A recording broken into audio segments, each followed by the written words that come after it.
Together, we're stronger.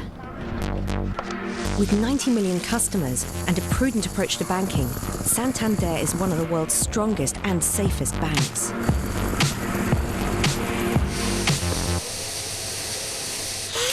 Abby is part of Santander, and you can be too, by opening an Abby bank account with an impressive 6% interest rate fixed for 12 months.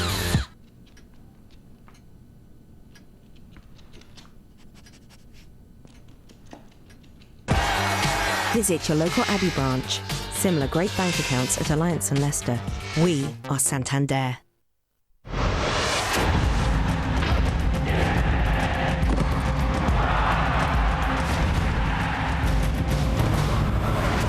You're watching Sky Sports.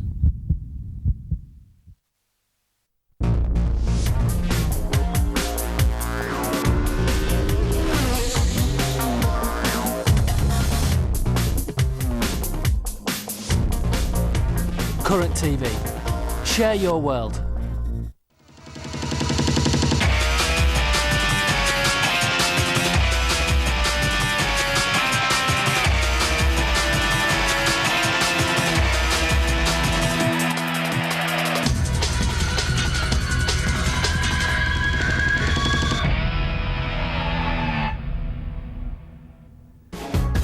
This week, the IndyCar teams reached the Big T with a familiar face back at the top of the standings.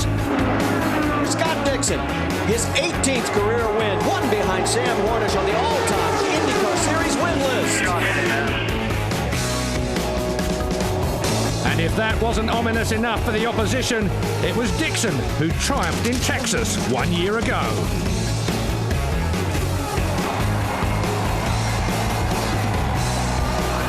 It was the first race this year under lights, but who'd be burning bright on Saturday night? Round 6 of this year's IndyCar Series was the Bombardier Learjet 550 from Texas Motor Speedway in the Lone Star State. Hello everyone, the Great American Speedway played host to the latest round in the IndyCar Series, and on Saturday night the drivers battled it out for 550 kilometres around the 1.5 mile oval of Texas Motor Speedway. Leading the points going into the race was the 2008 IndyCar champion Scott Dixon, who also won last year's race at Texas. Let's get straight to the action with commentary from Bob Jenkins, John Beekhouse and Robbie Buell. 228 laps of racing here tonight on this 1.5 mile racetrack. That equates to 342 miles. It's the 6th race of 17 on the 2009 IndyCar Series schedule. All 24 cars lined up here on the main straightaway. In just a moment, we're going to be getting the command from NBA great Shaquille O'Neal to get this race underway. And now, ladies and gentlemen, it's time for those most famous words in motorsports. Here to give the command to fire the engines, please welcome your Grand Marshal, NBA great Shaquille O'Neal. Texas Motor Speedway, are we ready? I said Texas Motor Speedway, are we ready? Ladies and gentlemen, start your engines! Engine start command has been given, starting with row 1, count them off. Race control, row 1, both cars hot. Row 2, hot. Row 3, hot. 4, hot. Row 5, hot.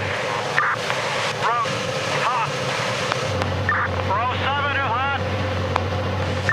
Row 8, hot. Jack, what do you see as strategy for tonight's race? Well, guys, here's the way I break it out. Because of the high banks that Jan Beekes was talking about, all you have to do is be in the bubble. And what I mean by that is if the race speed, let's say, starts out at about 210, you want to make sure that you're in that bubble by about 1.5 miles to 2 miles an hour, and you can draft and you can stay up. But then you got to explore the possibilities. And what I mean by that, you got to work all night. Try the draft. See if you work on the high side, if your car works on the low side. Make adjustments during pit stops. Take all of that information and store it, because you don't know what you're going to need when you get to what I call short track Saturday night. It's a 30-lap main event. That's when it goes for the gusto here at Texas Motor Speedway, the last 30 laps. And I tend to think that the car that works the best, if you can keep the car down on the white line, then you want to be leading at the white flag lap and not running in second. We'll wait and find out. They'll get the green flag next time around. Here's our Mobile One track conditions. It's been a hot day in Texas. Right now, the temperature is 89 degrees, the track temperature 93, but it's a very comfortable night for the race fans that have gathered. The forecast for clear skies and fast speeds on the racetrack. The cars now begin to line up as they come off of corner number 2 down the backstretch. They're about a half a lap from getting the green flag. Practice on Thursday night was intense. We saw the side-by-side racing that I'm sure we're going to see here tonight. Again, if you've never seen a race at Texas Motor Speedway, strap in and hang on, because we are about to unleash the horsepower. Here comes the field. And the Apex Brazil green flag is waving. Here we go in the Texas Indy 550.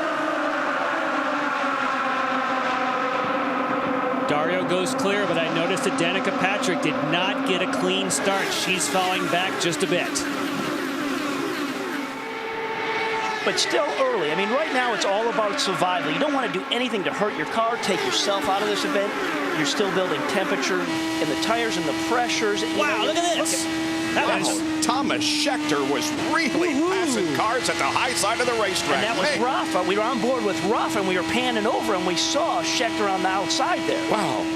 Schechter followed him through. We had some meat in a sandwich there. That is the difference between someone just protecting and... Oh, we got a couple of cars in trouble. One was Graham Rahal, Milka Duno coming into the screen now. And Milka was just on the low side of the track, and Graham had spun coming off there and just kind of came down and clipped her, and we'll take another look at that and see how it all started. Wow. Schechter had moved up to 15th in one lap. Graham Rahal, however, suffers another disappointment. Milka is able to... And I wonder if there's another car. I think if it's another car also. That set that off with... It looked like they were tangled. Yeah. Well, we see Graham moving his head there. Yep, he's okay. He's just trying to get out of the car. Get out of there. Oh, there we go. No, that's Milka. Yep. She's going to be able to make it appears, back to pit lane, but you can see that there's a lot of damage to that car. Yeah, they're not rebuilding that and bringing it back. Nope. All right, let's see what happened. EJ Viso. Yep, there is another car that was behind. Oh, my goodness. Yeah, so there's Viso on the wall. We never even saw him as part of that, but that was coming off of turn 2. And turn 2 is absolutely the toughest corner here, because you just drop out of the bowl there, and it really flattens up. And if the car's pushing, let's watch. Oh, Graham Rahal, it seemed to step out. He did. Yep. It seemed to step out on its own. And again, so that's, as you come off of turn 2 here, it really flattens out. And if the car's pushing it all, and then when you hit that flat area, the rear does come out. Okay, let's look ahead. There he's wiggling. He gets right a there. wiggle. He gets a wiggle, and he's... Oh, yeah. He was... Wow. Oh, that was a shot that we had, yes. That was back in turn 4, guys. This happened over in 2. So he had already a wiggle off of 4, and then he came and it got away from him. Wow. So EJ could have just run up on him, just having to get out of the throttle. And with him having such a big wiggle over there in 4, there are bumps in the track, but maybe he had cut a tire or something. I mean, just to have that kind of wiggling around here. EJ is okay, and so is Graham. Graham's on the left of the screen. Look at the wiggling. That's a lot of wiggling. Something's up there. And that was Schechter that blew by kind of on the high side. And there's part of that momentum we saw when we saw Schechter kind of run by Rafa Matos. So Graham already knew that he was in trouble. The car's wiggling. He's dropping back. So he obviously is going to be taking it easy, knowing that something must be amiss. And Myatt stepped out again on the other end of the racetrack, and poor EJ Viso just gets collected. But did you see how many times he was wiggling there? It wasn't like the car got loose and he got it back under control. It kept wiggling. It kept wiggling. So that's not just low tire pressures or anything like that. Something was amiss. Jack? Bob, obviously something was amiss, you could see, but Graham Rahal said after he crashed, he said, I don't know, but the car from the drop of the green flag went way, way loose. It looked like he was just trying to hold on, guys, but could it be? I mean, maybe tires coming up to pressure, the fact that it's on the first lap. But right from the get-go, he told his team, my car is way, way loose. Yeah, Jack, you'd like to think that was the tires just coming up to pressure, but the movement we saw up here that he had in the rear of the car, I think was more than just tire pressure coming up. All right, let's go back and take a look from Tony Kanaan's car. Is on board. So of course, Graham Rahal's right ahead of him. There's the wiggle, and there were no sparks. Yep. Whoa, and that was also Ed Carpenter had a wiggle too. Wow. So I don't know if it's tire pressure. Typically, if it's tire pressure, you'd see sparks because the car is low. But a couple of people, I know what it is.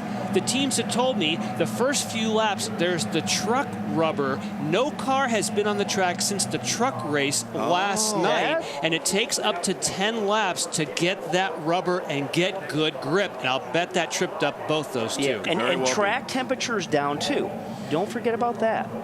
There's Milka Duno.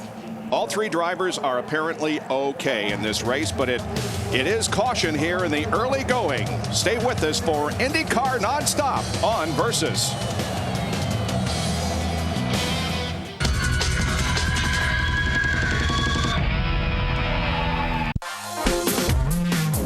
Current TV.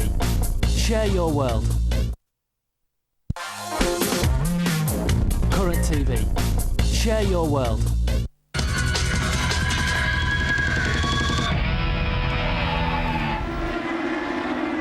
The Apex Brazil green flag comes out once again. We are back to racing at Texas Motor Speedway. Let's hope we can go some laps here with some side-by-side action. Dario moves away by about 5 car lengths into turn 1. Briscoe is second. Dixon third, then Elio. On board with Danica. She's 6th. And Briscoe makes a bid for the lead, coming off corner number 4. Even Dario got a wiggle going there on the low side. And they race wheel to wheel down through the quad oval here in front of the grandstand into turn 1. Is anybody going to give? Whoa! Man. It looks close to us, and it's just that close in person out there. Look at this. Man. Look at this. So this is Texas, guys.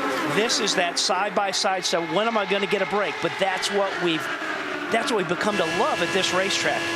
At least the fans. I'm not sure the drivers do, or do they, Robbie? No, they do and they don't. Look at that. And you see how they all kind of tuck in a line as they come off there? That's how you keep your momentum up. That's part of the draft. You're being sucked along. And then you get in the corners. They all split it up. Kanaan up 8 places. TK battered and bruised after that incredible crash at the Indianapolis Motor Speedway. You see the sparks coming from the other side of the cars. Don't worry about that. Just the titanium skid blocks just touching down, and it looks really spectacular. Oh, look at that right in front of Danica. You see that Elio came up just kind of abrupt. Those sparks will start to go away as the tire pressures come up. They should be pretty close to full pressure now. Once you get the pressure into the tires, and you'll see more sparks typically on the high side. They're bigger bumps on the high line than the low line. Turns 3 and 4, the bumps have gotten really more exaggerated up on the high side down there. On board with Rafa Matos, that's Marco Andretti up on the high side. Whoa, and he goes around pretty easily. Yeah, he's going to keep that momentum going. Alongside Robert Dornbos now in the red 06, coming up on Tony Kanaan. There's Rafa. You hear Rafa had to get out of the gas there a little bit. He was kind of closing in on Dornbos. You heard him get out of the gas, lost that position. Well, last year, Marco Andretti, he loved the high side around this racetrack. I talked to him before this. He's like, yeah, I was trying to drive up there next to the wall. There just wasn't enough rubber there. But as the race goes along, he thinks that's his happy spot around this racetrack. And he made a lot of 3-wide attempts last year. It was great racing. On board with Sarah Fisher. She's running in 16th position. Up ahead is Ed Carpenter. And now Marco Andretti goes to the high side of Tony Kanaan. where when your car is working on the high side, like Marco wants his car to work up there, when you roll off a turn 2 and you roll off a turn 4, and the car's really driving off that right rear, that's where you get the momentum and acceleration. But then once you get into the corner again, he's got a little longer distance on the high side, so you always see, in this case, TK on the inside kind of gains back some of that track position. No question at Marco Andretti. Car low. Still there. Car low. Car low. Car low. And the reason you want to hear that from the spotter is when you get the side shot here, see, he's in the blind spot. That's why they keep saying car low, because you don't want to come over and rub tires side by side, especially with your teammate. Yeah, and they're being pretty respectful to each other. Look at that. They got a couple feet of each other there. When we talked to Helio Castroneves before the race started, he said you had to communicate with other drivers. Now, obviously, he's not saying, hey, buddy, watch where you're going. How do they communicate with each other? Drivers have an amazing ability just to have a sense of what's around them. I mean, just out of the peripheral of your vision and just a sense of it. But the spotter is a big part of that, helping him out. Just when he said inside, and like Jan said, is you got a little bit of a blind spot. And there, he's got the position on him right now. But the spotters, the way things happen around here so fast and you're so tight, the spotter is helpful at this track more so than anywhere we race.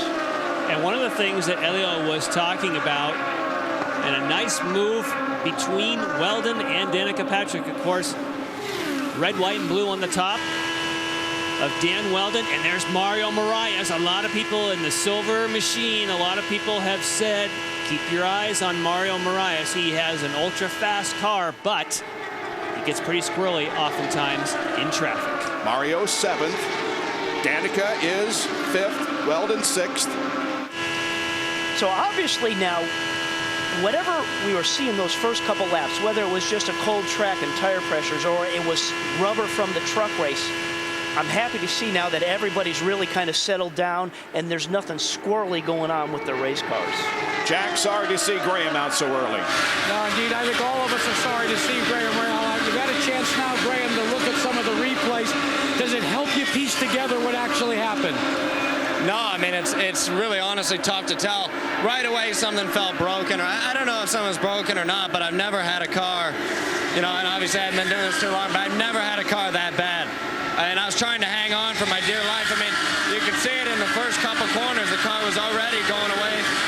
And I got into 1 and 2, and it just stepped out big, and I tried to catch it, and around it went. And it's disappointing for the McDonald's group. I mean, we were off pace all weekend, and to end it this way is even more frustrating.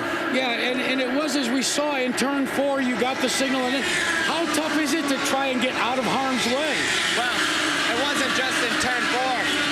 I mean, I felt it, I felt from the very start into turn 1. I planned on going high, and I went high, and it didn't feel right. So going into, 3 and 4, I went a little lower, and it snapped even bigger, and so something wasn't right. Clearly, going into 1-2, I tried to start on the bottom, and I let Sarah get plenty of room, so I was having fresh air, and it still just snapped in a major way. I don't know if something's broken or what happened, but as I said, it's really, really frustrating. Sorry to see you out. We'll see you in Iowa. Sounds good. Thanks. Well, still good side-by-side racing here as Danica Patrick and her teammate Marco Andretti are side-by-side. Ryan Briscoe leads after 34 laps here at Texas Motor Speedway. Dario Franchitti there is second. Scott Dixon is third. All those 3 cars running within, well, I'll tell you here when they cross the line, a half a second of each other. Helio Castroneves is about 1.7 seconds behind in third position.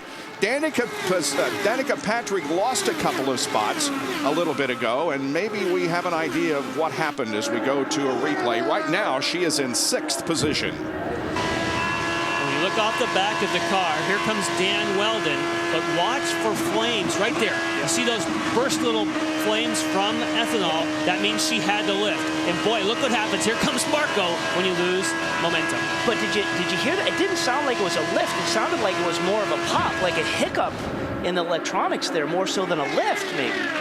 And Danica's moved back up to 6th, Lindy. Danica Talladega is not saying anything over her radio, but her team says that when she comes in, they are going to add front wing, Bob. You add front wing when the car is pushing, and we've seen a lot of cars be loose. Now, Robbie, to answer your question, she could have been getting, sometimes you'll see, okay, she's catching well in there. Yeah. So, well, there's a little lift there. Right. Little lift there. And typically, when you do have a little lift, it does put some unburned fuel and will make those flames on a night race. So look up at the top of our screen. There's the green throttle trace. That's 100% throttle, running 5th gear. There, you see the little blip. There's a little blip in the throttle. Again, we still have a lot of racing left here. Just because you fall back a couple spots, because maybe the car, she asked for a turn on the front end. Maybe the car's washing up the racetrack and you got to get out of the throttle. You want to tune the car. You're going to have about 4 pit stops throughout this race, and you have an opportunity to tune the car, and you want to make that car right for the last 30 laps.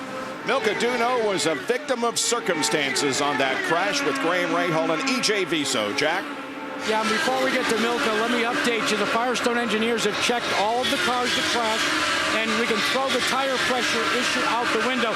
They were all up to pressure. So, Milka, as Bob said, you are an innocent victim.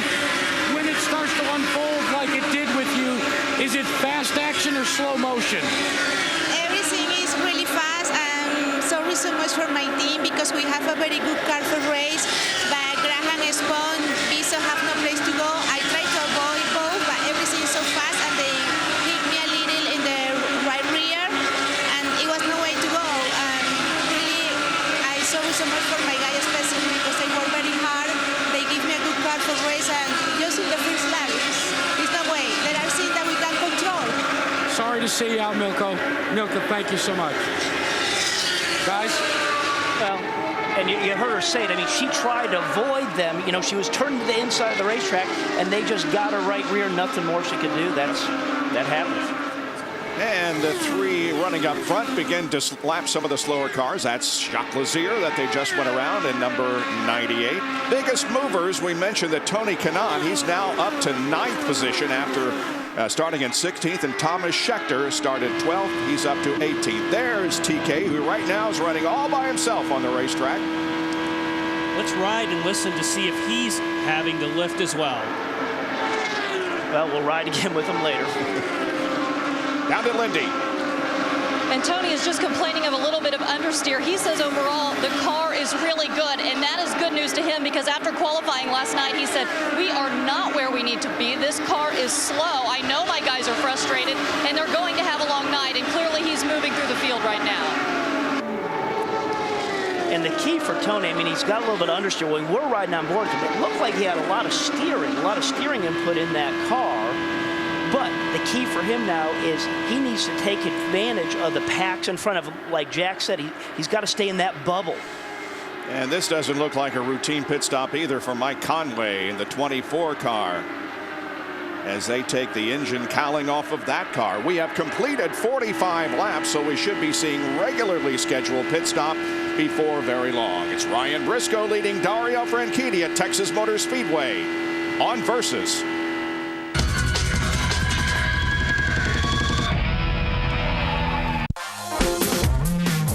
Current TV.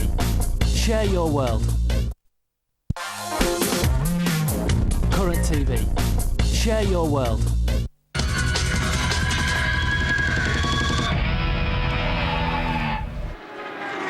Texas Motor Speedway is the scene of our IndyCar Series event here tonight.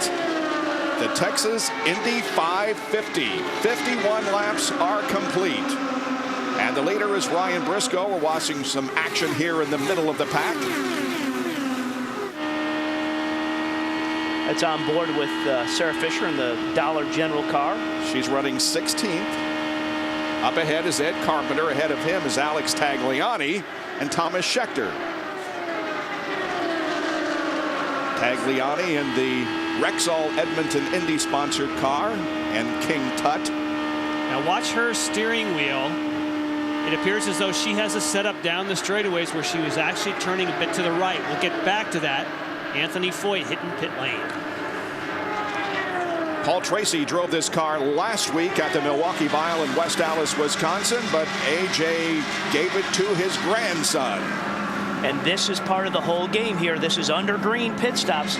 The challenge right now for Anthony, that looks frustration. Was that a stall? No, that was just some frustration. Off he goes. But the challenge now, he's on cold tires, sub to pressure.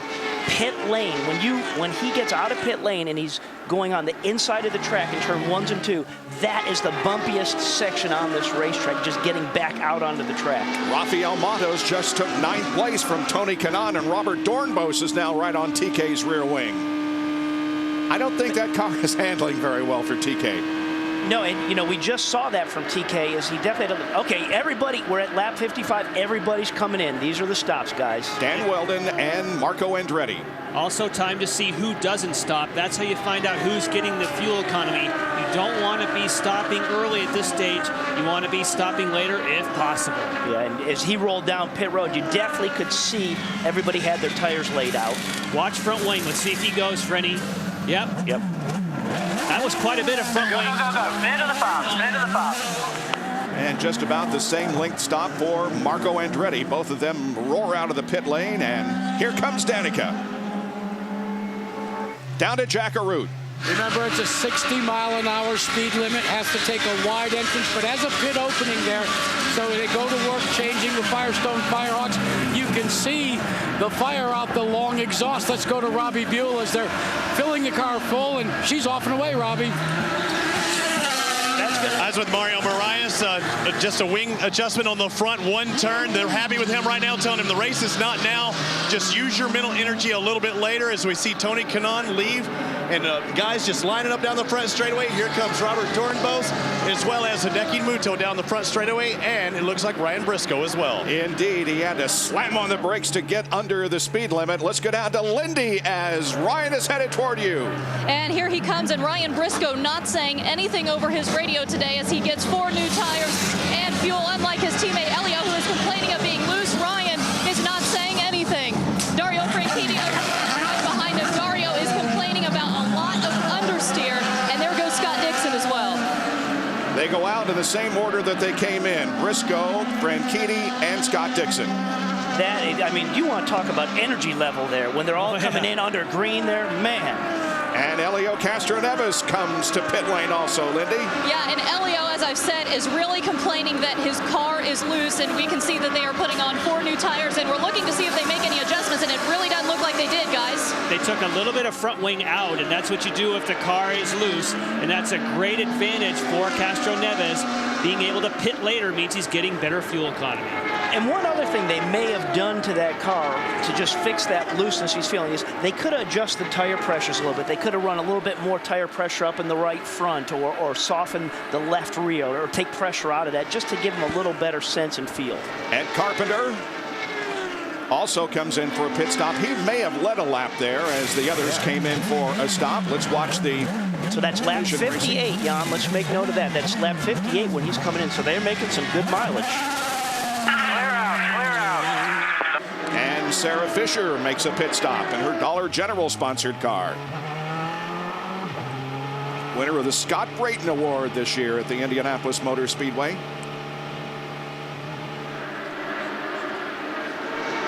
Meanwhile, on the racetrack, it is Ryan Briscoe. Now he has a little more than a second lead on second place Franchitti and about a 2.2 second lead on Scott Dixon. And this is what I love. After we have green stops is to see where everybody cycles back up onto the racetrack. And again, part of the key, you always want to get back up on the race. There's some signaling going on there with that's communication. That's Thomas Scheckter saying, get in line, maybe move on. I don't know what. Oh, look at this. Elio says that, excuse me, not Elio. Briscoe, you know, he was thinking about making it 3 wide there. And that means that Briscoe's second lead is down to 0 as Dario Franchitti now is caught up to him.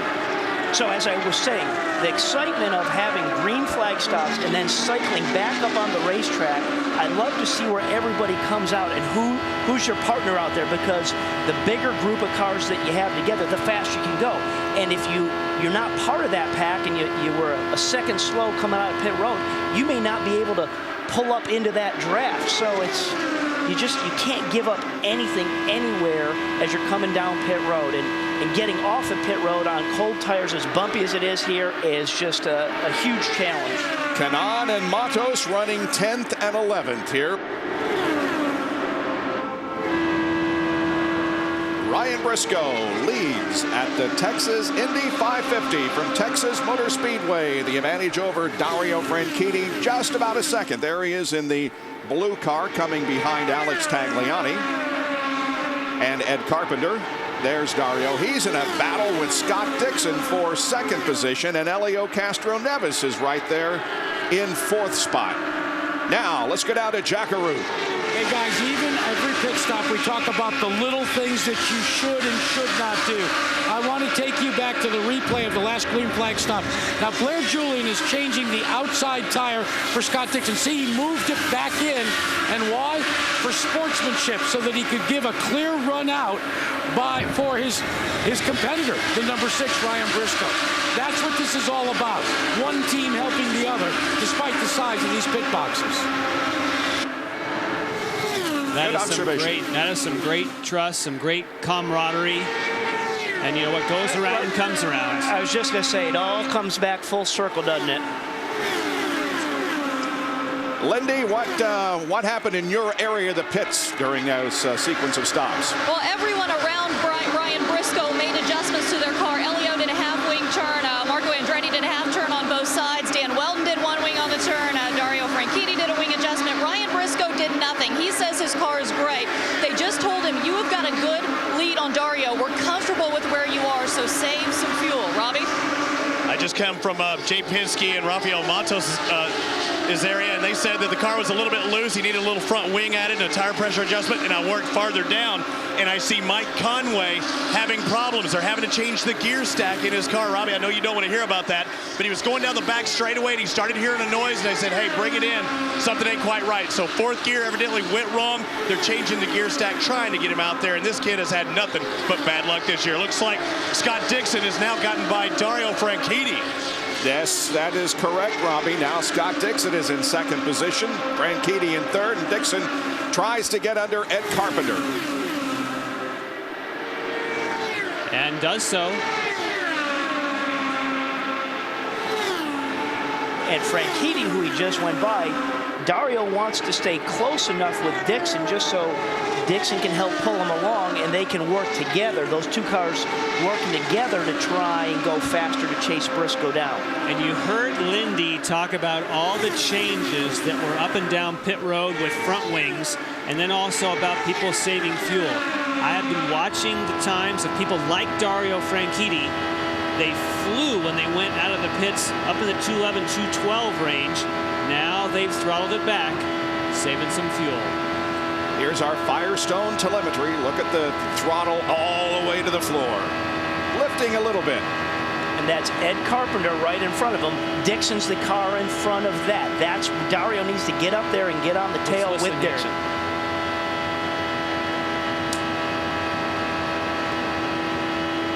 Oh, he's got a great run. This is that superpower that Elio talked about.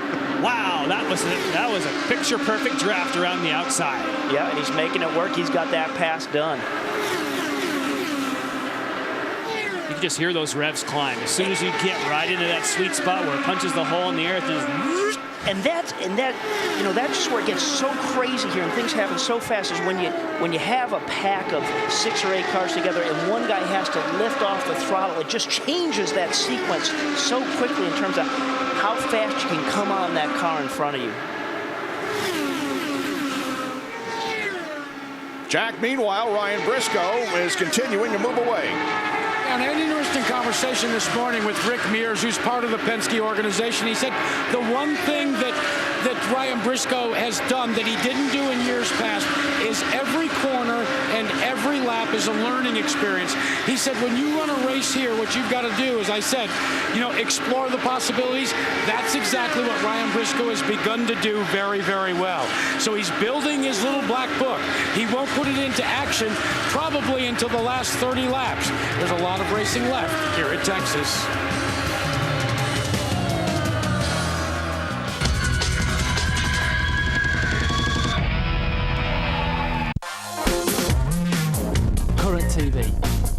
your world. Current TV. Share your world.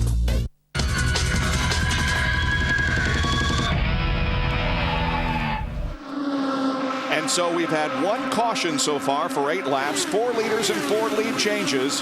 Ryan has led the most laps, and we're averaging over 170.5 miles an hour. Briscoe leads. Dixon is second. Elio Castro-Neves, you saw in nonstop, went around Dario Franchitti for 3rd place, and Marco Andretti beginning to show some muscle. He's up to 5th. And this is really unique what we're seeing Ryan Briscoe do here. Rarely do we ever see somebody check out. He's running 2 miles an hour faster than anybody on this racetrack by himself. So that is one fast race car. You know, I'm sure the guys are on the radio talking to say conserve fuel, use your weight jack or use your bars, just do everything you can to have that car run as free as possible. But he's pulled out a 6-second lead. That is way unique at this racetrack to see that dominance. And when you have an opportunity to get a lead and you're catching lapped cars to get a tow, that is just, there's nothing better than that. Oh, no, he just, that's, as a race driver, it's can't get any funner. Marco Andretti has moved to 5th position. A few laps ago, we know that Marco Andretti likes to run high. Check this out. He decides to get up, get some air off of it from Dario's car, gets way high, has to lift off of the throttle, does a nice job doing that. I had mentioned Peter Gibbons a moment ago. He's the race engineer for Marco. He was the one who told me he was concerned about those first 10 laps with the truck rubber, but there's no question he has given Marco a car that Marco likes to run high. Yeah, and that's the exact same setup that he had last year on that car. And, you know, you talk about Peter Gibbons, his engineer. That's a whole unique scenario. Peter Gibbons was with Marco's dad, Michael, through the better part of Michael's wins through his career. So it's really an interesting makeup that they have at AGR. And you know, how Michael, I think now that Michael's on Danikar's car calling that strategy, he has a lot of confidence in Peter Gibbons really being a leader and a mentor for Marco in his learning curve as a young race driver. Ryan Briscoe has just lapped the 11th place car of Hideki Muto. So 10 cars now on the lead lap. And Ryan Briscoe is running away with it right now. He enjoys a 7.3 second lead on Scott Dixon. That's called hooked up. Ryan Briscoe is flat slapping the field. And guys, remember at the start I said you want to be inside the bubble. Briscoe's making it near impossible to do that as he continues to put cars a lap down, riding up again on Mario Moraes right now. And here's my observation. Not only is he slapping the field around, but when he's in clean air, he's able to go equally adept on the high side, but more importantly on the low side. He doesn't want this thing to go down to the last 30 laps. He wants everybody to know that this is a case of he is dominating right now. Let's go to Robbie Floyd. Well, it has to be a little disheartening for Mario Moraes in the number 5. You remember, it was at Indianapolis in that first lap getting into the crash. That's not what he needed. That might not have been the brightest move. Well, Jimmy Vasser's up in the spotters area, not doing the spotting, but trying to give him a few key things to think about throughout the race. He told him earlier, he says, hey, take it easy. It's not about now. It's about later on in the race. But when you're seeing a guy in a red and white car blow by you like that and you're inside the top 10, you had to be thinking, man, my time's got to be now. Robbie, that is a great point in that Jimmy Vasser is working so hard with Mario Moraes. But you heard Jack talk about Ryan Briscoe as he now tries to put Tony Kanaan a lap down. And what I've noticed by watching the times, Ryan Briscoe is making hay on the field in traffic. When he gets on his own, he actually backs off and runs the same speed as the guys behind him. But when he has to get it done in practice, in traffic, he has something extra. So he's still saving fuel. It's not like he's turned it up and done something different. The car is just fantastic in traffic. A.J. Foyt relinquishes his 16th position as he makes a pit stop. And remember when Briscoe came in for his pit stop, he didn't make any adjustments, so he's that happy with that race car. And Foyt's away with a little over a 10.5-second pit stop. They added front wing. We'll see if that's a trend for other drivers. Again, that's if you have push. you add front wing. You know, and talking about Briscoe, just, you know, we'll see where the math sorts out here, but we're at lap 104. I'm thinking he's going to be in at 109, Jan. Right on the money. Okay, let's see. I mean, he's been out. He hasn't had any help out there, so he's been saving fuel, running those type of lap times. He came in at a similar time. Elio was the one who might be able to go one more lap than that, to like 1 lap 110. But it didn't buy Elio much real estate. Yeah. Well, you know, a key to this. Whoa, that was an aggressive turn into the pit box. Matos changed his steering rack just so he could do that. He said he had trouble getting into the pit box. They changed the steering rack to a different ratio because he had a hard time getting in. And here's Marco. Down to Jack. The crew goes to work on the Venom. Number 26 of Marco Andretti. Looks to be a nominal stop, guys. In and out, makes the wide around Dan Weldon. Let's go to Lindy Thaxton. Lindy. Dan Weldon in for fuel and tires, and they also took a turn of the wing out on that Panther car. Panther Racing has won more races here than any other IndyCar team in Texas. The number 11 of Tony Kanaan out of his pits. No tire pressure adjustments, but a turn of wing, half a turn of wing, both the right and left side. Down to Danica Patrick. It looks like they're putting 4 tires on. Jack, you down there? Yeah, Danica Patrick, so far, no problems. We were worried a little bit about maybe there was an engine problem. Checked on that. Everything is showing fine in the telemetry. So as Jan Bikas told you, it was just a case of, hey, backing out of the throttle a little bit. Back to the war again goes DP. Look at the wheel. Look at the bumps coming out pit road. That's where the guy said that is the bumpiest thing. You just heard a little wheel spin hop as she's coming out pit road. But now is the time to get after it, run full throttle. And this is what they've been working with her all year, not only on road courses but on ovals, and that is outlaps. They say we are working so much for helping her get the tire pressures up, getting the car up to speed. This is where a driver earns your money, and you have someone challenging you from behind while you're trying to get the grip back in the car. Yep. Alex Tagliani back there. Yeah, that, you know, the competition here is so close and so tight.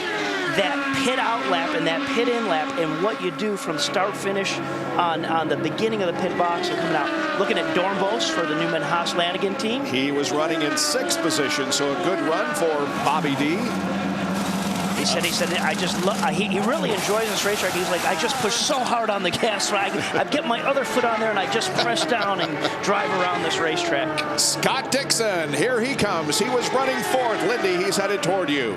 And Scott Dixon, just like everyone else, has been wanting some adjustments on his car. Earlier, he said, you know what? I just really need the front of this car better. And here he comes in getting tires and fuel.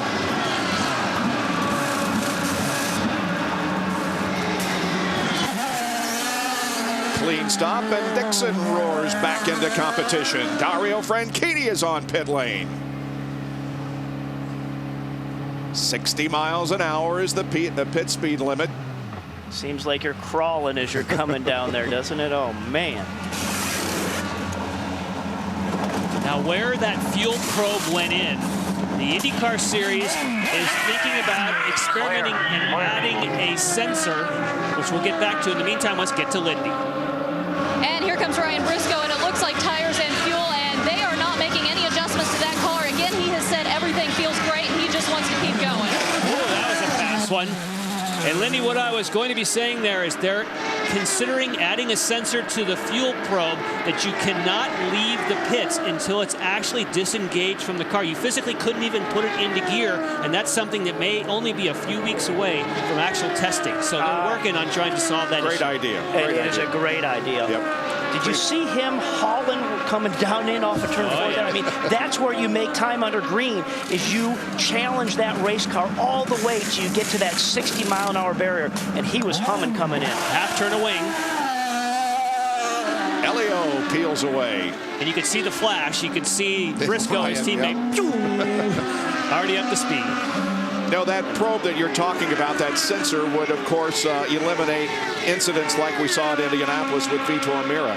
And what they found is when they started to investigate it, that Honda had already designed a system that they're using in their Acura sports cars, so they don't have to start from scratch. They have something that would physically, as Sarah Fisher comes in here, for example, as soon as this fuel probe would connect, it would prevent a driver from it would automatically put it in neutral, and you could not actually get it into first gear until it disengages. So it would completely prevent anybody from leaving too early, because obviously we saw some scary fires and accidents last few races. And as you said, that's some pretty simple technology for where we are with the racing world right now. So I think that's something we're going to have pretty soon. I agree, Jan. We are halfway through this 550-kilometer race here at Texas Motor Speedway. 114 laps completed, 114 to go. And we still have a battle for second position as Ryan Briscoe leads, but Scott Dixon and Elio Castroneves have found each other for second place. And Dario isn't very far behind. Well, those guys are about 8 seconds back from Briscoe, so what they're saying to themselves is, let's have a little yellow here. Let's pack this thing back up. That's what they want to happen. Wheel to wheel through turns 1 and 2.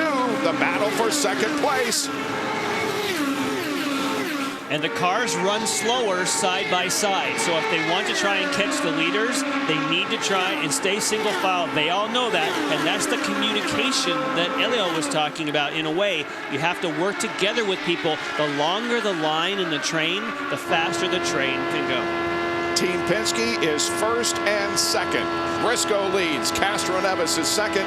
Dixon is third, and on board with fourth place Dario Franchitti.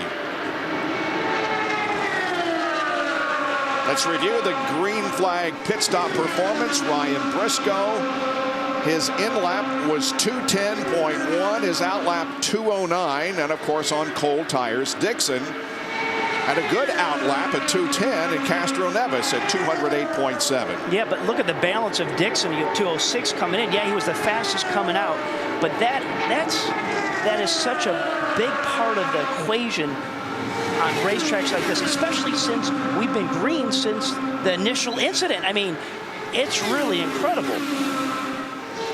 All right, Ryan Briscoe with an 8.6 second advantage on his teammate Elio Castroneves.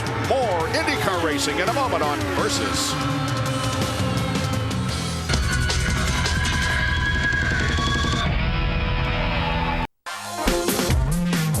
Current TV. Share your world.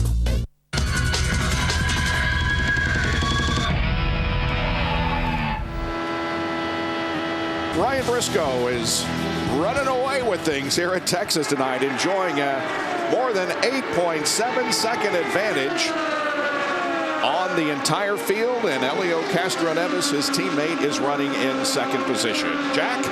Guys, I want to take you back to Ryan Briscoe's last green flag pit stop, and I want you to watch the inside tire changer. See, there's no tire on the ground, but see a guy on the wall? He rolls the tire standing up. Don't have to pick it up, you just slide it on. That's a fraction of a second, but it helps you. Those are the types of things that Roger Penske and that man right there, Tim Cindric, practice 9, 10, 12, 13, 14 times a day back in their shop in North Carolina. It's all about the little things with Team Penske. But those little things certainly do add up on the racetrack, and they are adding up for Ryan tonight. Man, what a show he is putting on. And for Roger Penske, the owner there, big news out of Detroit that he's going to be the new owner of Saturn. Saturn, yeah. How about that? That's a good injection of life there. That's great to see. Yep. Mario Moraes and Hideki Muto battle for the 9th position.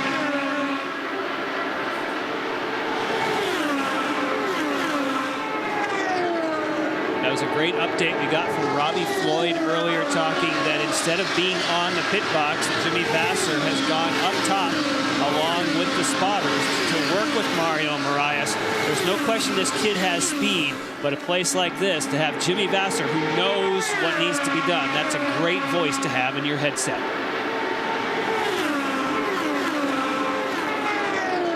Battle here between these two guys. Mario able to hold off the challenge of Hideki at the moment. Hideki goes to the top side. And so Meanwhile, Danica Patrick is running in 7th position. Michael calls the race for her, Michael Andretti. Here's Robbie Floyd. And a good guy to have in her ear. Michael, you told me just a moment ago, the car's not quite as fast as you thought it would be. What do you think the problem is? I don't know. The speed's a lot slower tonight than it was the other night. And it's slowing us down. I mean, we're just slow. She's talking in my ear right now, so it's just one of those nights. What's she saying? The car feels okay. It's just a bit slow. Thanks a lot, Mike. There you go. And part when he said it's just a little bit slower tonight, part of what that means is you have a gear package in there. You got a 4th, 5th, and 6th, probably 3 top gears. And say you thought the pace is going to be a 2:14 pace. The fact that it's a little bit slower, you just don't quite have that proper gear package, and that just kind of. Meanwhile, another battle for 2nd position as Dixon takes 2nd from Elio. These guys smoked him on the inside there, didn't he? Yeah. Wow. That's that momentum. Yeah, I mean, again. How do you say that? I don't know. Momentum. That's what you were using earlier in the season. Okay, well, Elliott lost a little bit of that momentum there, and Dixon shot right on by. Well, let's see how he got that momentum to take him around. Okay, so watch Elio. So see, he was just sliding up the racetrack, it looked like, and he probably just had to dump the throttle a little bit. Yeah, he had Mario Moraes ahead of him, took a little bit of air off the front of the car, and as soon as you do that, now of course Dixon will also have to work past Mario Moraes. See, Mario's fast. Yep. And look who's looking at the top side of Elio right there. Yep. Wow. Marco Andretti now challenges Elio for 3rd position. Yeah, and I think he's definitely got this. You talked about it earlier, Robbie. You carry more speed up on the top because you're taking a longer radius, but it works for you great here when it flattens out. Right when you roll off the well, there he's got the pass turn. When you roll off a turn 2, it's like you're being shot out of a cannon. There's a lot less scrub in the car. The fact that it's working on that high side, and it drives off that right rear, and the motor and the RPM just come to life when you have the right balance to run up on the high side. You can't just force the car up there. It's got to be set up to make it work up top. So Elio was running 2nd a few laps ago, but now he has dropped to 4th. Ryan Briscoe has a 10.064 second advantage on 2nd place. Marco Andretti, you saw on nonstop Marco get around Scott Dixon. So Marco now 2nd, Dixon 3rd, Castroneves 4th, and Franchitti is 5th.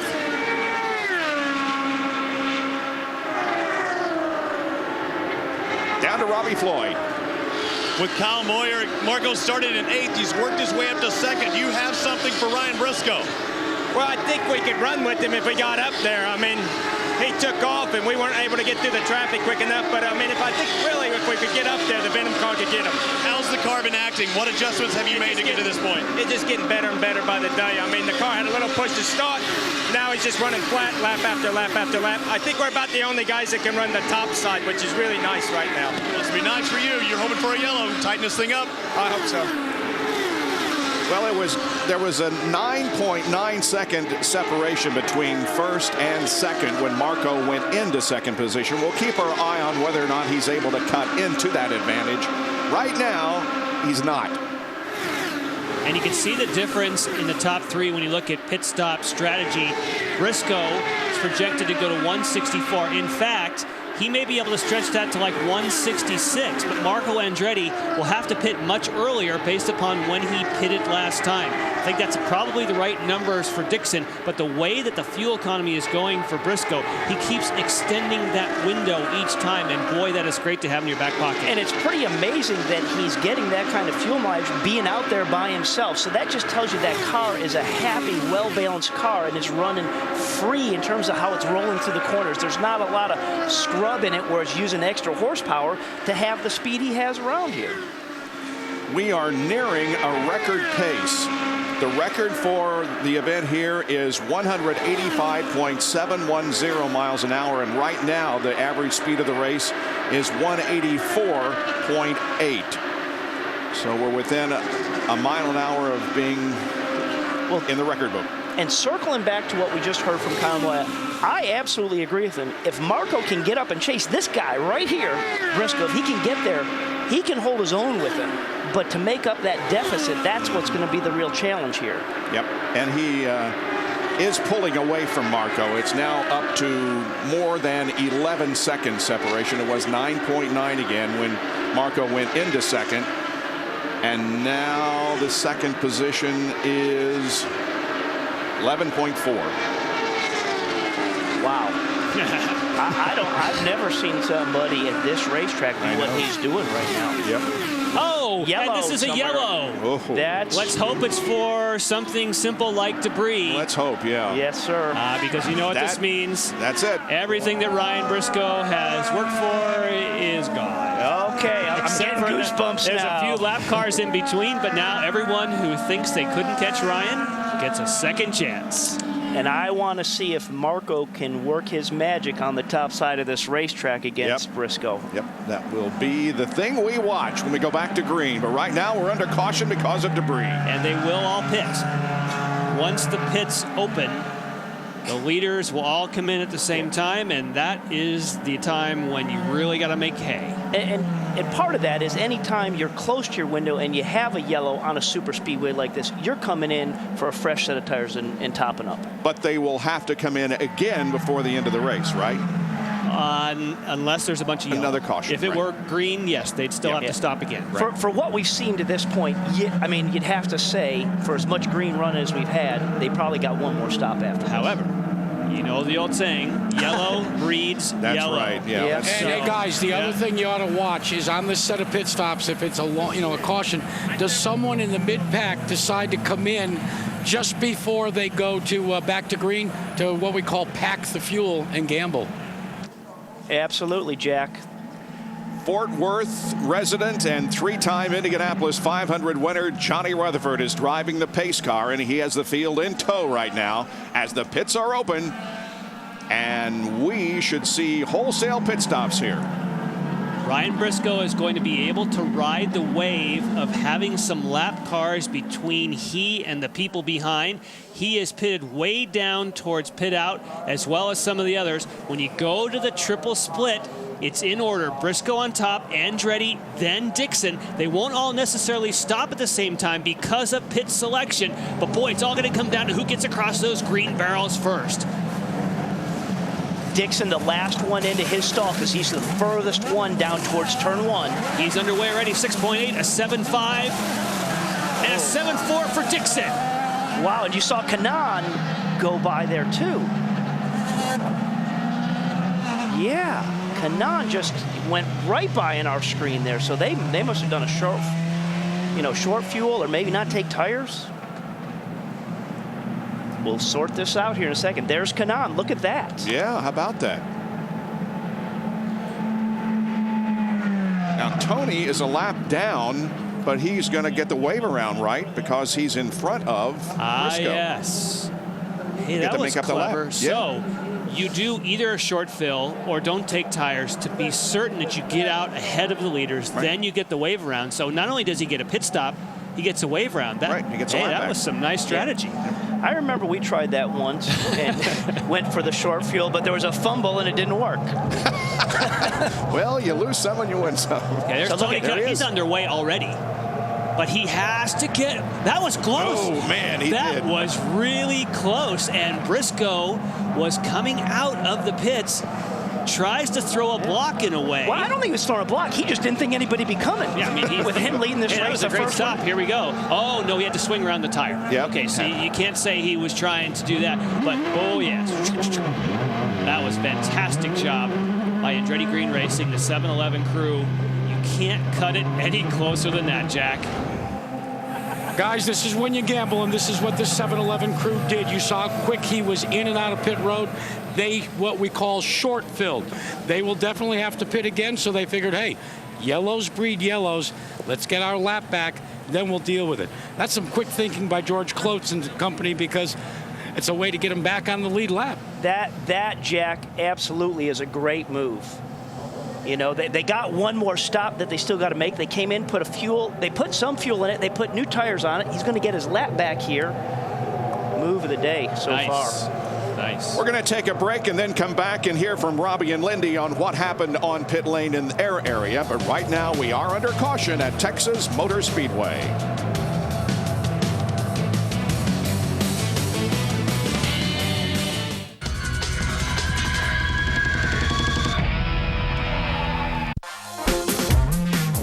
Current TV.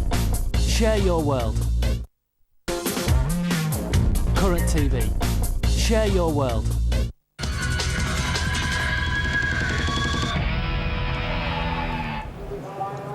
Still under caution here at Texas Motor Speedway. Bob Jenkins, Robbie Buell, and Jan Beekes up here in the booth. Jack Arute, Robbie Floyd, and Lindy Thaxton are down pit road. And let's check in with Robbie and Lindy as they summarize what happened during their pit stops. Robbie? Well, Danica Patrick was to my right, had a little problems with the right rear when she was in there just a moment. She's the last one on the lead lap, but I said something to Michael about doing that. You didn't lose position, but she lost spots out there on the track as they're going around right now. Now watch what happened. I didn't see hardly any adjustments. Maybe he took a little bit of turn out of the front wing, but watch the right rear. There's the adjustment on the front. Everybody else is done. They're saying, wait, I have a problem. I have a problem. He goes back to the gun, and now they roll off. So a little problem with the right rear. And again, she was the last one on the lead lap. She's not going to lose her spot, but maybe position out on the track, Lindy. Here in Elio's pit earlier tonight, they made a wing adjustment, and then he just said, I have really bad push in turns 3 and 4. And he said, we overcompensated earlier when we made that wing adjustment. So when he came in, he got tires and fuel, and then they did a half turn on the wing to try and compensate for where they overcompensated earlier, guys. And Lindy, they made that turn a front wing, or half turn it appeared, and that was a great stop considering that Roger Penske and company, when Elio came in, he was short of the marks. He had a tough time getting around a tire behind him. The crew did a nice job of adjusting, sliding on their knees, and having to start from a different spot. And anytime you make that wing adjustment, that just adds another half a second, maybe another second to a pit stop, but those guys were on that way quick. Well, so much for the record pace. Well, it's actually good you said that, because we could use a yellow here, because now this is, I think, going to be a barn burner. Hey, Jan, here's the one guy that's gambling. Rafa Matos has come onto pit road to pack full of fuel. Meanwhile, they're working on the shift linkage on the 27 car. Tough night for Hideki. So that is lap 157 that Rafa's come in on. We'll make note of that up top here, Jack. Thanks. And by the way, team co-owner Steve Lusso is not here tonight. He's delivering scholarships to students who receive honorary citizenships in his family's hometown of Corleone, Sicily. Ryan Briscoe is the leader of the race as we get ready to go back to green flag racing. And 2 cars, namely Ed Carpenter and Tony Kanaan, got the wave around. They are back on the lead lap. So we now have 9 cars on the lead lap as they will get the green flag next time around. Pace car pulls off. Dan Weldon is having a pretty good race. He's running in 6th position at the moment in the Panther Racing Machine, the National Guard car.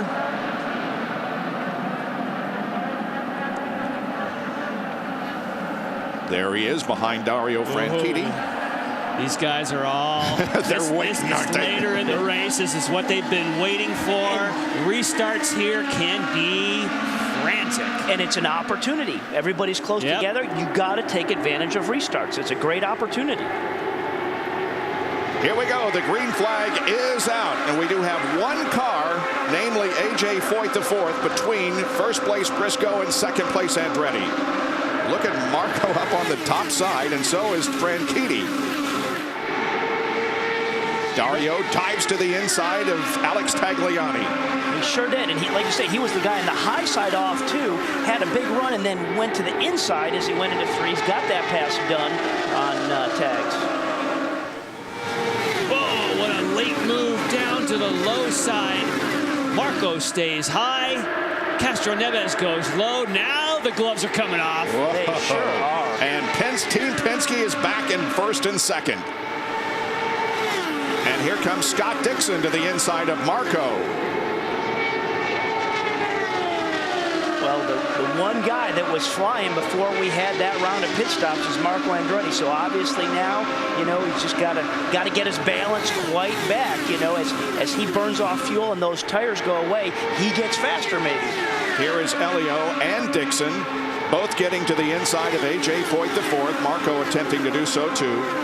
Clean sailing now, as the first three are nose to tail on the racetrack. And that's Franchitti right on the heels of Marco as they both go by Anthony Foyt.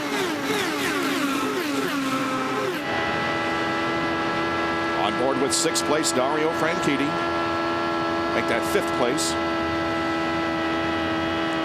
That's Marco right up in front of him. Marco runs high whether he's making a move or not. The car's just more comfortable high. Almost everyone else is running low, and at the moment it looks like the low line is the one you want. Yeah, well, he last year he ran it high here, and the reason he couldn't run on the bottom is when he was down on the bottom, the car had too much push in it, too much understeer. His car had a happier balance up top. Same thing he's got here this year as well. You know, Dario's kind of not really high or low. He's kind of middle. Yeah. He can't really get all the way down to the white line. The two Penske cars up ahead, they can get right on the white line. So watch what you see, those lights right there on the wheel. Hold on, we're just trying to take a look at that. Is if you look at Dario's wheel, there'll be some lights that come up, and those are rev lights that come up right there. There's no rev lights right now. So when he gets closer to that car in front of him, there you go. You see the lights coming? Yep. So that means he's getting closer in the high end of the RPM. We're getting closer to 10,300 RPM.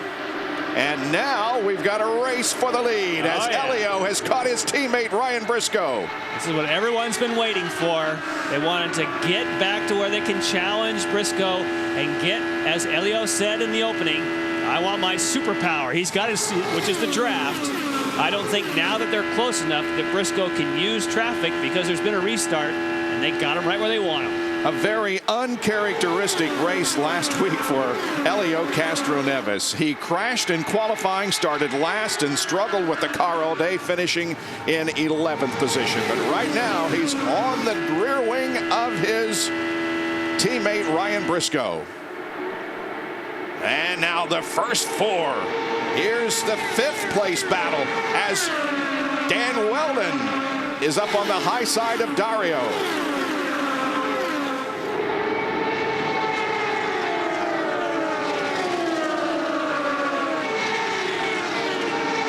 Seeing the high side doesn't seem to be as fast as the low side, so that's going to make it tough sledding for Dan Weldon. Right here, he's getting a draft. He'll have more speed, but as soon as he gets up top, he just can't seem to maintain that same level of momentum. And part of why he has to pop up there is that gets him in cleaner air when he goes through the corner. If he stayed right on his gearbox, he'd be in that dirtier air. So that's kind of why we see him just pop to the high side to be in that clean air.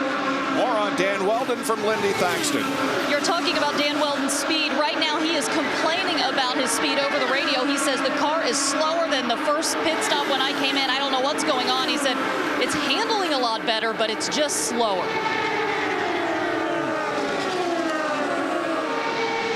Well, not much you can do there.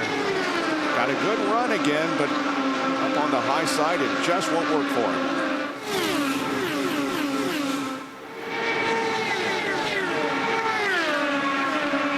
As we told you, both Tony Kanaan and Ed Carpenter got back on the lead laps. Ed is now in 9th position. TK is running 8th. So good run by Ed Carpenter in the Vision Racing Menard sponsored car. We'll be back with more from Texas Motor Speedway in a moment.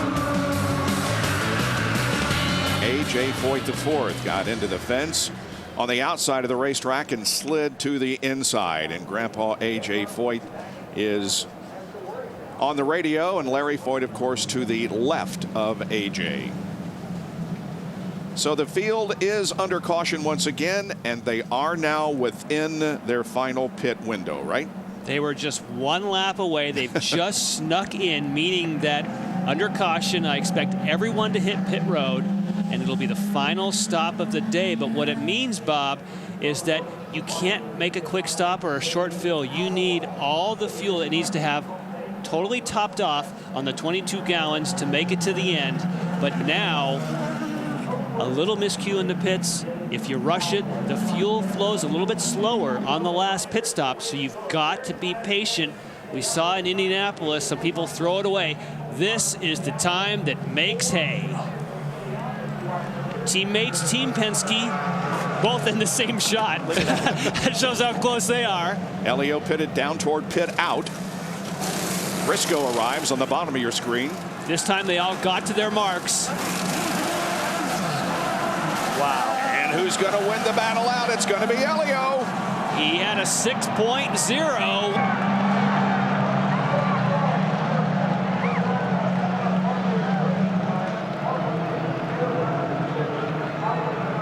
And it's worth noting, he has the final pit selection.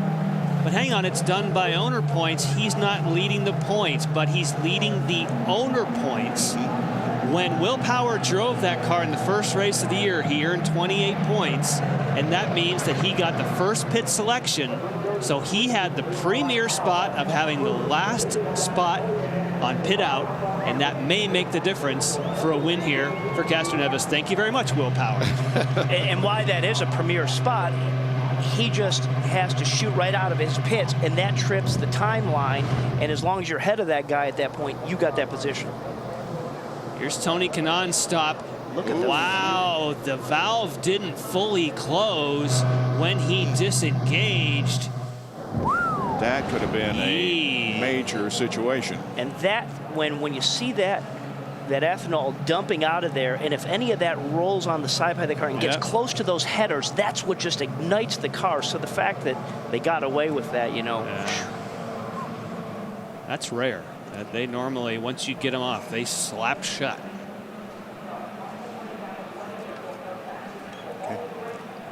Okay. Elio Castroneves leading Ryan Briscoe. There is Johnny Rutherford, the driver of the pace car. There is the damaged car of A.J. Foyt IV that has made its way back to the paddock area, in the garage area. And within a few laps, we'll go back to racing with Elio Castroneves at now the front of the field. Well, boy, they're watching from the grandstands. They're watching from the infield. They're everywhere here tonight. Yeah, and the one thing you just, we can't get a sense of this watching it on the monitors or on your TVs at home, is really how fast it is around here lap after lap. I mean, we see how close it is and how dicey it is, but seeing it in person at night here under the lights, it's awesome. Always fun to come here to Texas Motor Speedway because of the hospitality that we are shown by Eddie Gossage, the president of the racetrack, and the owner, Bruton Smith. And now we're seeing 3 cars get the wave around, so they go back to the tail of the field. And that means that the restart is coming up.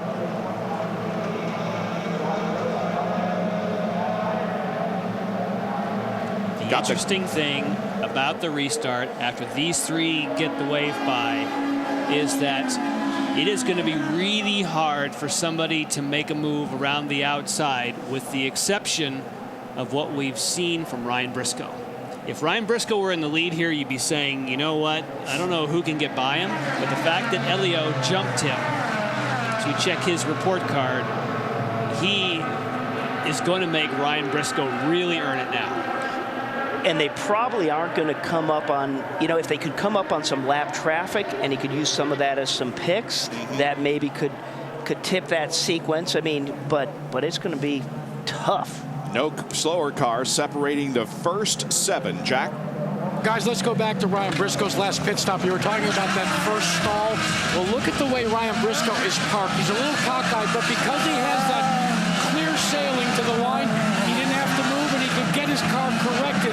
If he had been blocked in by another car, that could have cost him a couple of seconds having to yank the wheel. He didn't have to be as precise because of the pit stall he earned, as Jan said, thanks to Will Power.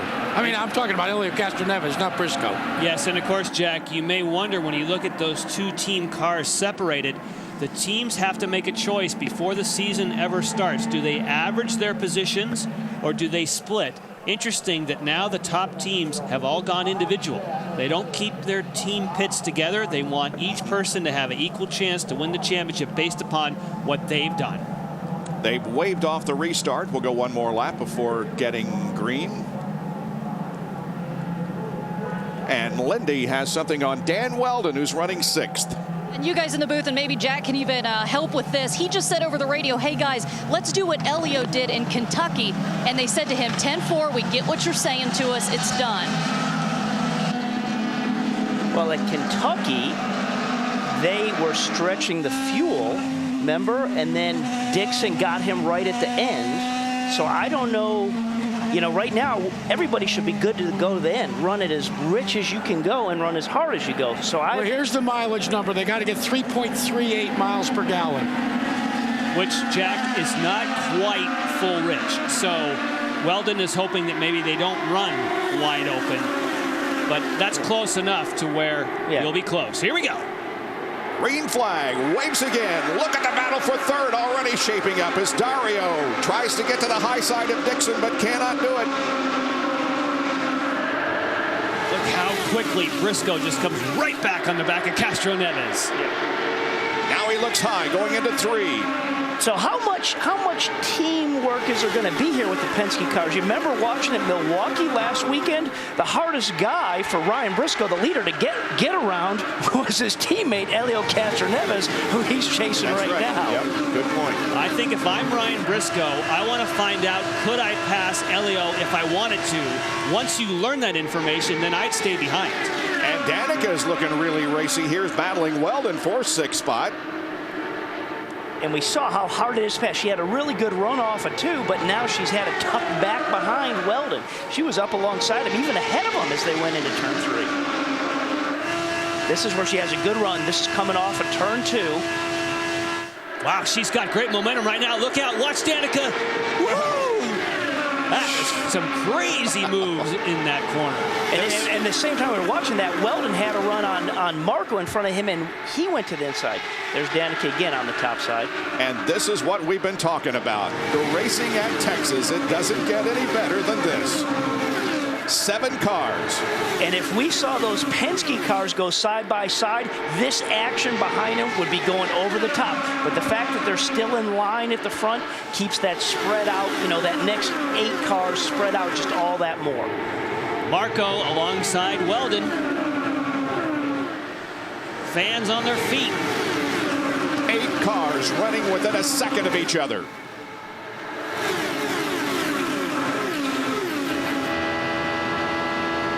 Danica's down low. We're looking back at Weldon off of Frank Keaty's car. The camera looking out the back. Look at the guy who's gotten on the back of that wagon right there. That green and white car, Tony Kanaan. Yep. You know, the move of the day was absolutely those guys doing that short fill and getting their lap back. Boy, you just had to feel so sorry for TK at Milwaukee last weekend when he was just suffering greatly. You could tell how intense the pain was. He wore a brace during the race that he said he couldn't even take a deep breath. It was so tight. Wow, look at that ducking and weaving ahead between the 2 teammates. Well, and the reason you're seeing that back there between Danica and Marco is you got to do everything you can to get up in this lead pack. The clock's ticking. Right now, you want to position yourself and you want to get up as far as you can. So right now, they're chasing that guy right there, Dan Weldon, in the 5th spot. Less than 40 laps to go. Danica once again on the high side of Weldon. Weldon holds his ground. And Elio continues to lead. Keep watching on the IndyCar nonstop on Versus. We have to take a break and be back with more in a moment.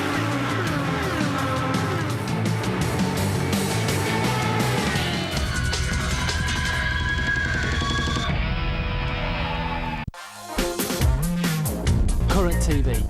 Share your world. Current TV. Share your world.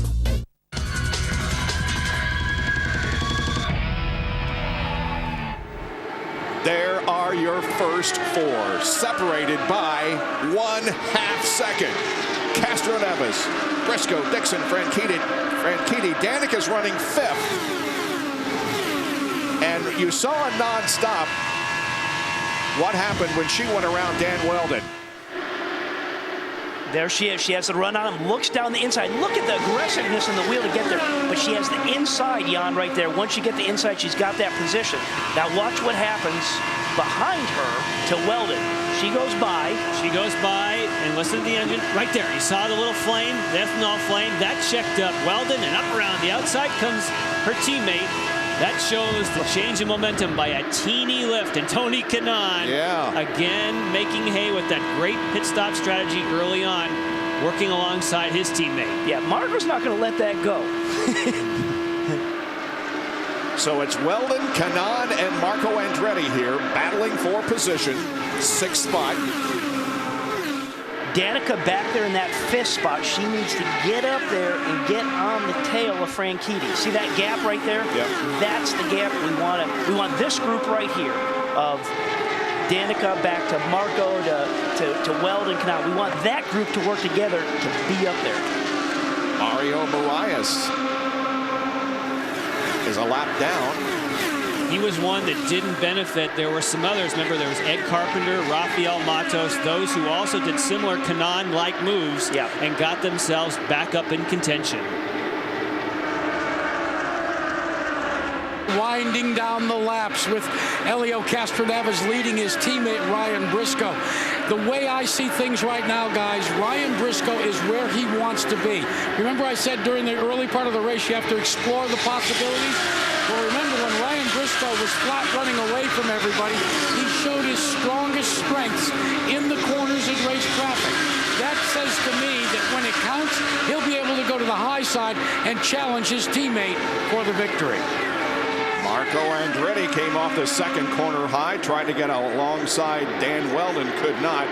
So, do you guys think that Ryan is just hanging in there in 2nd and can muscle up to the lead before the race is over? Well, I think I agree with Jack that in lieu of losing the lead in the pits, he's where he wants to be. He would much rather be in the lead because I think he had a fast enough car to where no one could pass him.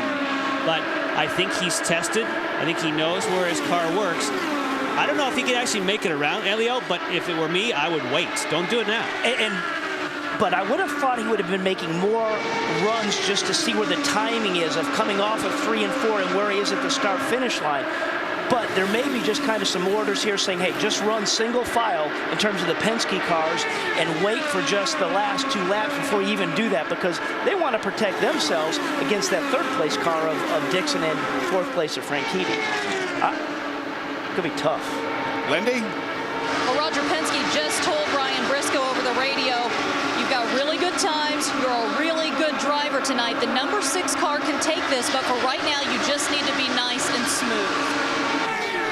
Okay. So I think that's saying you're fast, you're good, but kind of stay where you are till it counts. Don't pull the trigger too quick on that gun. I agree with you, Robbie, though. I would think that he would be, as Marco goes over the top of Weldon, because I'd seen in the previous shot where Weldon, we saw a few of those ethanol flames out the exhaust. It seems like he had to lift. And that's it. You know, we say if you come off a turn 4 on the high side, that's when you have a run, and you may beat him just to the start-finish line. You may not get the pass done by the time you get off of turns 1 and 2, but when you come to the line. By the way, A.J. Foyt IV is okay. He thinks something broke on the car, and from the looks of things, he's right. Now, speaking of Dan Weldon, who is running in the 7th position, Thomas Scheckter won here in 2005, driving for Panther, and the only win on an oval since then by a team not considered one of the big 3, that is Penske, Ganassi, or AGR, was Scott Sharp, who won in 05 at Kentucky. Dan Weldon right now is running in 6th position. But up front, separated by about 0.3 of a second. And there is Scheckter.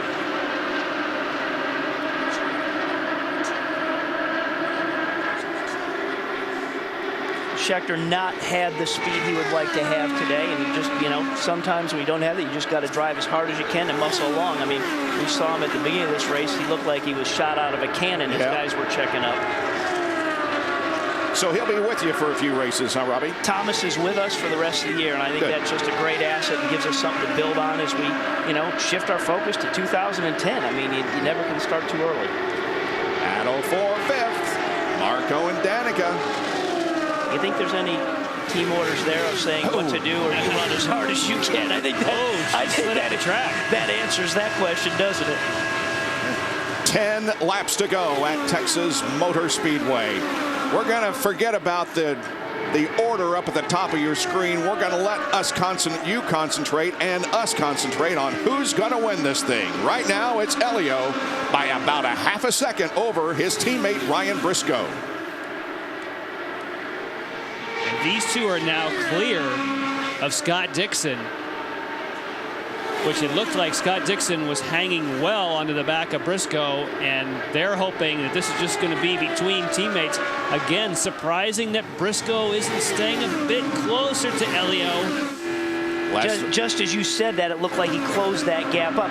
But it was interesting. Remember what Lindy reported on what Roger Penske said? He said, Ryan, you have a good car. It's fast enough. You've been good all day. Just bide your time, bide your time. And what that's created is these two cars, these Penske cars, have gapped themselves on that third place car of Dixon. 7 laps to go at Texas. If you were going to try for a slipstream, you would want to hang back to right about where Ryan is right now, because you want to get a run on someone and then take that slipstream and swoop around the outside, as we're seeing Marco do here on the outside. These two have been at it for a long time. They sure have. Ever since we went back to green flag, these two guys have been fighting for position.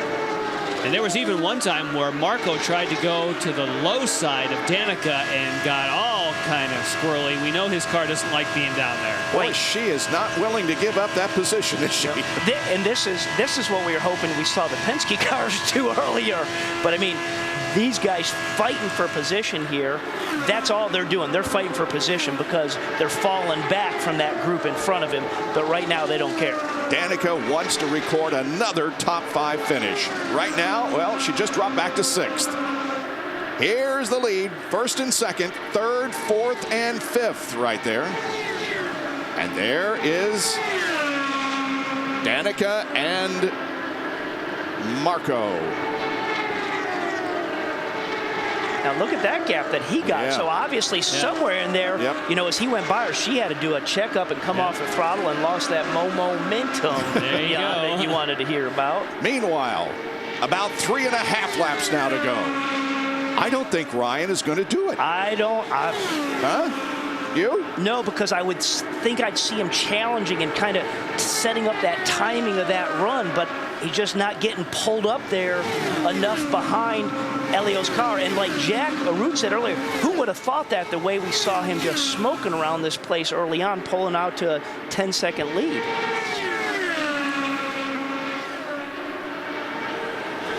See, then he closes in again, right? When it looks like, well, you have to close in a lot more rapidly than that. Yeah, it went from 36 to 41 hundredths of a second. So Ryan lost a little on that lap. And this time, when they come around, they'll get the white flag. Well, Elio, he said, he absolutely loves this racetrack, but he also said it with kind of a sigh of just how intense this racetrack can be and just exhaustion. But, getting the satisfaction of doing what he's doing right now, that's just gives you the love of the challenge of this high bank place. We're on the last lap of the race. Down the backstretch, still no closing in by Ryan Briscoe. Ain't gonna happen. Elio Castroneves comes off of corner number 4, heads for the checkered flag, and Elio Castroneves wins at Texas, his 16th career win, his 2nd win of the year. Of course, he won at Indianapolis. His 13th win on an oval in the IndyCar Series, and it's the 5th Texas win for Team Penske in the last 8 races. The captain brings home another win, and not only that, a 1-2 finish. And Elio joins Sam Hornish as a 3-time winner at Texas.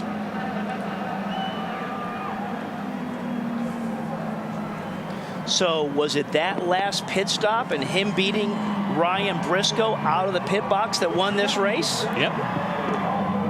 This race was won in the pits. And late in the race, Marco Andretti picked up 4th position from Dario Franchitti. This is how that occurred. Marco must have been shot out of a cannon to get by him here. Watch Look on the at that. There it is. Wow. Look at all the flash bulbs going. And guess what? The Spider-Man is back.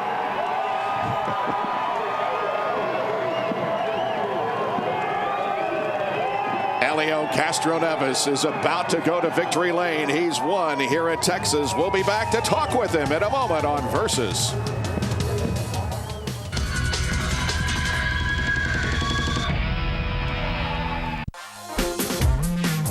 Current TV. Share your world. Have you ever seen a glacier while sunbathing? Why not? Have you ever climbed a rock wall in the middle of the ocean? Or tried something really crazy? Why not? It's all possible in the nation of why not. Royal Caribbean's floating nation where you are free to do anything you want, which may be nothing at all. Royal Caribbean International, the nation of why not. Ladies and gentlemen, welcome to the party.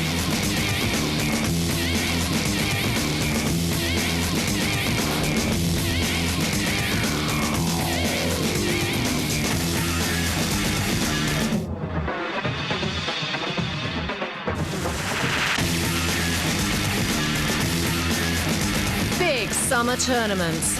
Play tonight at partypoker.com. Feel it.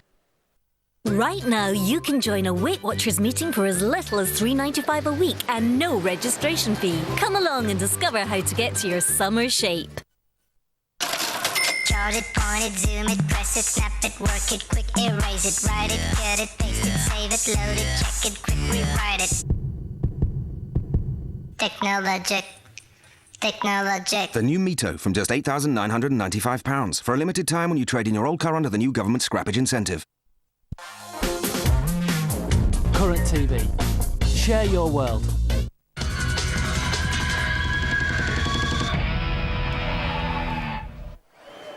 Helio Castroneves enjoys the victory. Our salute to the winner, our eyes on victory lane. Here's Robbie Floyd. Helio, come on over here, buddy. 3's your lucky number. Your 3rd victory in Texas, your 3rd Indianapolis victory. How good does it feel? It feels fantastic. The team did an incredible job. Actually, to be honest, the number 3 group gave me that. I mean, last pit stop, jump in the front, that's it. I mean, Ryan was doing an incredible job. I mean, he was gone, and that's it. You know, that was incredible. But, you know, there was a lot of game in saving fuel and things like that, and those guys paid off saving fuel. It helps big time on the pits. Man, what a great win. Was that the case? Was he rich early on just trying to motor away and you were trying to save fuel to kind of... I tell you, if he was saving fuel, man, wow, he would have passed me outside easy. But I think he was going for it, especially in the beginning. But I tell you, man, this is great. I mean, great credit for him. He's doing an incredible job, developed this car, like I said, and well, what a great group of guys. You know, this guy here, yeah, man. It paid off saving fuel, man. It paid off. Yes, it did, and the number 3 in the pit stops, that's really what won it today, is getting you out in front of Ryan Briscoe. Those guys won the pit stop competition in Indianapolis, not because, you know, nothing. I mean, not only the Group 3, but the Group 6. Everyone is pushing each other, not only on the racetrack, but outside the racetrack. So this guy's an incredible, again, thank you so much. I mean, that was incredible. It was a lot of tough race because, well, how many hours? 2, 3? It was just incredible. But, man, towards the end, I said, pedal to the metal, baby. Let's drive it like I stole it. And you're moving up in points. Helio Castroneves with his 2nd victory of the season, Bob. Oh, yeah. What a win for Helio.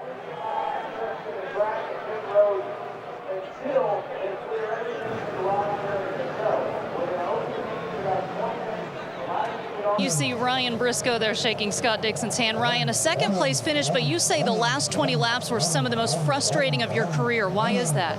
I just couldn't pass Helio. You know, you lead the whole race and get done in pit lane after having such a big lead, you know, and it wasn't because we did a slow stop, you know, it was just the advantage that pit out has.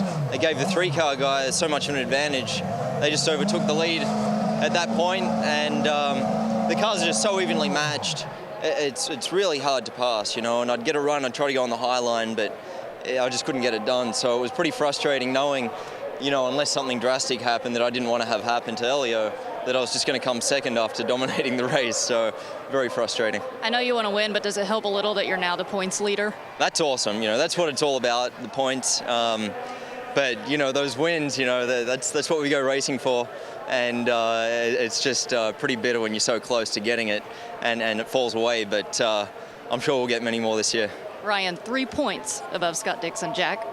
And Scott Dixon, you want to talk about frustration that Ryan Briscoe was referring to. How frustrating was it for you? Because you were flat all the way around all night. Yeah, I felt bad for Ryan. You know, he dominated the race and you know, to lose it like he did in the pits. And I do think he had the car to beat. You know, the target car, we were flat out the whole night, man, just trying to go as fast as possible. We were just barely hanging on to the Penske's. Caught a bit of lap traffic, and then coming out of the pits there, which sort of broke us away on the last sort of 10 or 15. But you know, the racing needs to get better. You know, we used to be able to go around the outside, side-by-side racing here, and at the moment, you know, you just can't do it. You know, I think the cars are too identical. They need to open up the rules again and have a bit of difference between the cars. But, you know, we scored some valuable points for the Target team tonight, and hopefully it'll keep us in the running for the championship. Let's switch over to Robbie Floyd. Robbie? Marco Andretti in the Venom Energy Machine. The 26 car finished in 4th place. You would think you'd have a smile on your face, but you're a little displeased, aren't you? Yeah, I mean, you know, we had a little problem with the restart gear, so every restart, you know, every time I saw yellow, I was kind of bummed. But once the race got up and going, I think, you know, the Venom car was stronger on longer stints. But, you know, the toughest people to pass was my teammate at the end. So I don't mind racing wheel to wheel, but, you know, that got a little crazy out there. 3 cars in the top 10. You seem like you were having problems with Danica. What did you say to her when you come off the track? No, I just said, you know, we're going to have to talk. I mean, you know, there's racing and then there's what you're looking at right now. So, I don't know. I think just a little bit disappointed. I think 3 out of the 4 of us get the camaraderie of Andretti Green Racing. So I think we have to have a sit down. Thanks a lot, Mark. Thank you. All right, the point standings. Briscoe leads by 3 over Scott Dixon as Elio Castroneves continues the celebration in victory lane, having won here at Texas.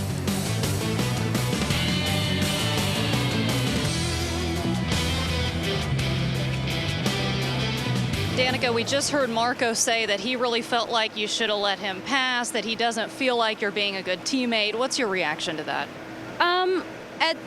Well, first and foremost, the pass that he put on me was really good. It was a completely legit pass. You know, I held the bottom line. I had to lift a little, and he made a great pass on me. But other than that, you know, it's 10 laps to go or 15 laps to go in a long night, and you know, we're very early on in this championship, and you know, I'm not going to give positions up, but I'm never going to, you know. I didn't make it hard when he got next to me. He made a really great pass on me. But we'll talk about it. I'll see what he's got to say, and we'll work it out. And I know you wanted a top 5 to continue your streak, but how do you feel you did? At the end of the day, you know, well, to start the day, I really thought we had a car that could win. So once I got going, it was like, man, it just wasn't very fast. And, you know, steering was pretty heavy for some reason, and just, you know, it just wasn't ideal. And so I don't know what happened. I'm not really sure. We're going to have a look at it. But at the end of the day, it's still 6th, and it's still a good position, and we're just pretty early in the season. Danica, thank you. Thanks. Robbie? Tony Kanaan, you're the captain of this Andretti Green Racing team. What did you have to say to Marco? I said to Marco, let's go home, think about it, and we'll talk about it later. I think it's Texas. At the end of the day, everybody's racing hard. Everybody's racing against each other.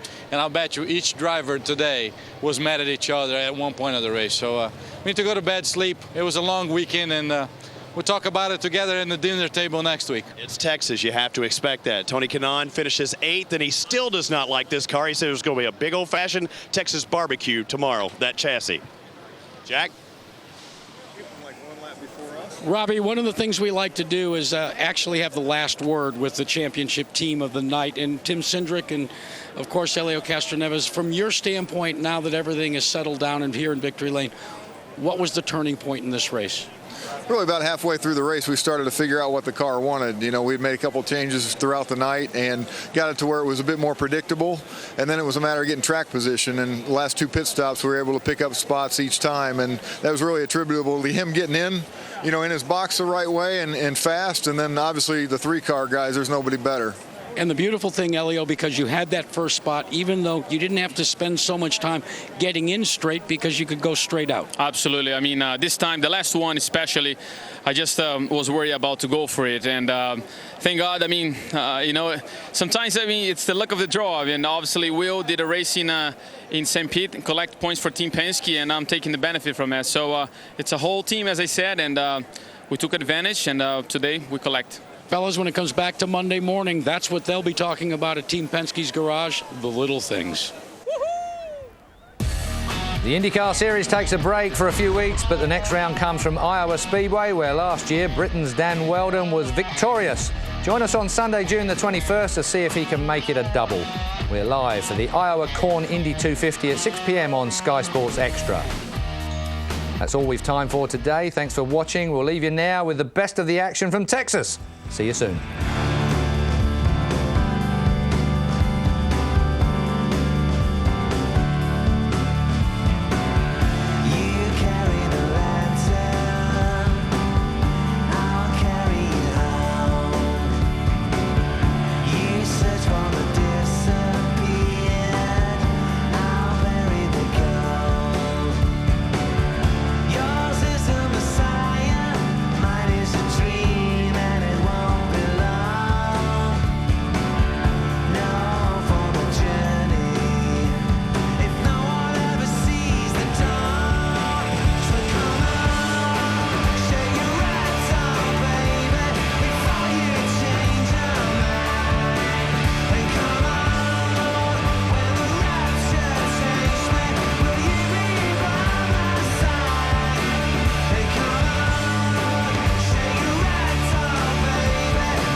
Sport, news and views at skysports.com.